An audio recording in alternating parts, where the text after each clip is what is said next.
Saudi अरब, UAE और Australia समेत कई मुल्कों में जुमे की शाम रमज़ान का चांद नजर आया और इसी के साथ वहां रोज़े की शुरुआत हो गई। आज यानी बरोज़ हफ्ते के दिन वहां रोज़े का पहला दिन रहा। बात हिंदुस्तान की करें तो आज यानी हफ्ते को चांद दिखने के इम्कान काफ़ी हद तक हैं और इसी के साथ इतवार को हिंदुस्तान में पहला रोज़ा शुरू होगा। यानी 3 अप्रैल बरोज़ इतवार माह रमज़ान की पहली तारीख होगी। रमज़ान बरकतों का महीना कहा जाता है। रमज़ान इस्लामी कैलेंडर का सबसे पाक महीना माना जाता है।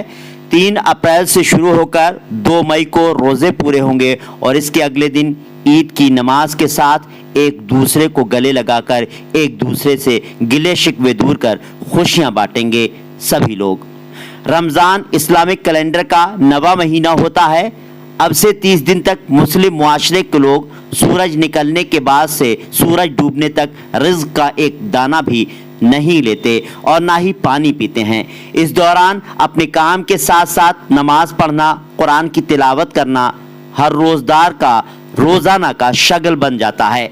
रमज़ान के पाक महीने में हर रोज़दार अपने दिल, दिमाग और जिस्म को पाक साफ रखता है। रोज़े का मतलब है इबादत के साथ किसी को गलत बात ना कहें, किसी को दुख ना पहुंचाएं, तकलीफ ना पहुंचाएं। यानी कहा जाए मन के साथ साथ जिस्म की शुद्धता का भी पूरा तरह से ख्याल रखा जाता है। सवाल उठता है, आखिर इस पाक रोज़े की शुरुआत कैसे हुई? दरअसल रोज़े को अरबी ज़बान में सौम कहा जाता है। सौम का मतलब होता है रुकना या ठहरना, इसी के साथ खुद पर कंट्रोल या काबू करना। वहीं फारसी में उपवास, व्रत या कहें फास्ट, इसे रोज़ा कहा जाता है।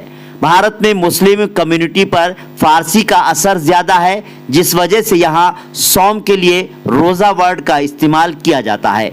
माना जाता है रोज़े की शुरुआत 2 हिजरी में हुई। कुरान की दूसरी आयत सूरह अल बकरा में लिखा है कि रोज़ा तुम पर उसी तरह फ़र्ज किया जाता है जैसे तुमसे पहले की उम्मत पर फ़र्ज था। बताया जाता है कि प्यारे नबी मोहम्मद साहब मक्के की हिजरत कर मदीना पहुँचे। उसके 1 साल बाद मुसलमानों को रोज़ा रखने का हुक्म आया। गौरतलब है कि दुनिया के कई मज़हब ऐसे हैं जिनमें रोज़ा रखने की रिवायत होती है। हिंदू, यहूदी, ईसाई मज़हबों में अलग अलग तरीक़े से रोज़ा यानी कि व्रत कहें या उपवास कहें या फास्ट कहें रखा जाता है। कहा जाता है रमज़ान के पाक महीने में अल्लाह जन्नत के दरवाजे खोल देता है और दोज़ख के दरवाज़ों को बंद कर देता है। इसी के साथ अल्लाह शैतान को भी कैद कर देता है। रमज़ान के महीने में ही अल्लाह ने कुरान नाजिल किया था जिसमें ज़िंदगी जीने के तरीक़े बताए गए हैं। ये महीना सुकून और सब्र का महीना है।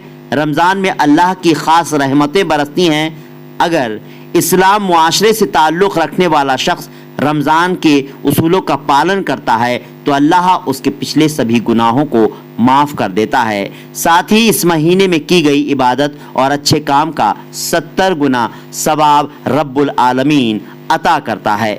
कहा जाता है कि इस्लाम मज़हब में हर बालिग पर रोज़ा फ़र्ज़ है। इसके लिए सिर्फ उन्हें छूट मिली है जो बीमार हैं या किसी सफ़र पर निकले हैं।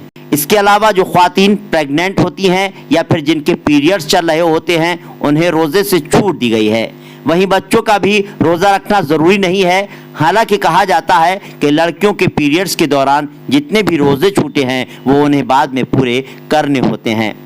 बीमार लोगों को भी रोज़ा रखने से छूट है, लेकिन अगर वो रोज़ा रखना चाहते हैं तो दवा खाने की मनाही है। ऐसे में वो सहरी या इफ्तार के वक्त दवा ले सकते हैं। इसके अलावा ब्लड देना हो या इंजेक्शन लगवाना हो तो इसकी छूट दी गई है। नाजरीन, दोस्तों, बरेली दर्पण इसी तरह की रमज़ान से जुड़ी जानकारियां और रोज़े की फजीलतों से आपको रूबरू कराता रहेगा, रमज़ान की रौनकों से रूबरू कराता रहेगा। आपसे पुरजोर इल्तिजा है, अपील है, आप हमारे फेसबुक चैनल को लाइक कीजिए, साथ ही यूट्यूब चैनल को सब्सक्राइब और लाइक करने के साथ साथ बेल आइकन को दबाना भी नहीं भूलिए और इस वीडियो को ज़्यादा से ज़्यादा लोगों को शेयर कीजिए।